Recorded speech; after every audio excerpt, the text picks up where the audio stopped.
Hello guys, അപ്പം നമ്മളിന്ന് വന്നിട്ടുള്ളത് മുളന്തുരുത്ത് കാണാൻ വേണ്ടിയിട്ടാണ്. അപ്പം നമ്മൾ പ്ലാത്ര നരിക്കാമൽ കോട്ടക്കുന്നാണ് ഈ സ്ഥലം വരുന്നത്. അപ്പോൾ ഒരുപാട് ഈ വീഡിയോസൊക്കെ കണ്ടു യൂട്യൂബിലും ഇൻസ്റ്റാഗ്രാമിലൊക്കെ ഇട്ടിട്ട്. അപ്പം നമ്മളും ഒരുപാട് നാളായി ഇത് കാണണം വരണം എന്നൊക്കെ വിചാരിക്കുന്നു. അങ്ങനെ ഞങ്ങളൊരു ഉച്ച സമയത്താണ് അവിടെ എത്തിയത്. ഞങ്ങൾ എത്തുമ്പോഴത്തേക്ക് അവിടെ ഒരാളും ഉണ്ടായിട്ടില്ല. അപ്പം നമുക്ക് അവിടെ എത്തുമ്പോഴത്തേക്ക് നല്ല ദാഹം വന്നിട്ടുണ്ടായിരുന്നു. അപ്പോൾ അവിടെ അടുത്തൊരു വീട് കണ്ടപ്പോൾ അവിടെ പോയി ചോദിച്ചു. അപ്പോൾ അവർ പറഞ്ഞത് ശനി ഞായർ ദിവസങ്ങളിലൊക്കെ നല്ല തിരക്കാണ്. പിന്നെ അവർ തന്നെ അവിടെ പ്രഥമനും അതുപോലെ ഉപ്പിലിട്ട മാങ്ങ, നെല്ലിക്ക, വെള്ളം ഒക്കെ വെക്കുന്നുണ്ടായിരുന്നു കേട്ടോ. അപ്പം ഞങ്ങൾ അവിടെ നിന്ന് ഒരു ബോട്ടിൽ വെള്ളം അതുപോലെ നെല്ലിക്ക മാങ്ങയൊക്കെ വാങ്ങിച്ചിട്ട് നേരെ അതിൻ്റെ ഉള്ളിലേക്ക് പോയി. കുറേ സമയം നമ്മൾ അതൊക്കെ കഴിച്ച് അവിടെ ഇരുന്നു കേട്ടോ. ഒരു പോസിറ്റീവ് വൈബാണ്, നല്ല രസം ഉണ്ടായിരുന്നു ഇരിക്കാൻ വേണ്ടിയിട്ട്, നല്ല തണലും അങ്ങനെ ഒരു നല്ല ഒരു അറ്റ്മോസ്ഫിയർ തന്നെ.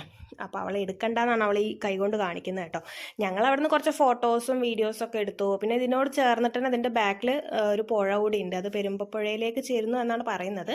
പിന്നെ മുളയിലൊക്കെ ഓരോ വചനങ്ങളും അതുപോലെ പാട്ടൊക്കെ എഴുതി വെച്ചിട്ടുണ്ടായിരുന്നു കേട്ടോ.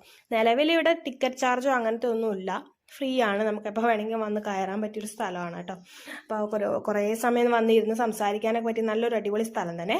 പിന്നെ അതുപോലെ ഒരു പുഴ, അതുപോലെ കരിമീൻ കൃഷിയൊക്കെ ഉണ്ട് കേട്ടോ. അവിടെ തോണിയൊക്കെ നിർത്തിയിട്ടുണ്ടായിരുന്നു. അപ്പോൾ എനിക്ക് തോണിയിൽ കയറാൻ ഒരു വീഡിയോ എടുക്കാൻ ഒരു ആഗ്രഹം തോന്നിയിട്ടുണ്ടായിരുന്നു. പക്ഷെ ആ ശ്രമം അവിടെ പാളി പോയിട്ടുണ്ട്. ഞാൻ കയറുന്തോറും തോണി നീങ്ങിക്കൊണ്ടിരുന്നു കേട്ടോ. അപ്പോൾ ഇന്നത്തെ വീഡിയോ എല്ലാവർക്കും ഇഷ്ടപ്പെട്ടെന്ന് വിചാരിക്കുന്നു. അപ്പോൾ പുതിയൊരു വീഡിയോ ആയിട്ട്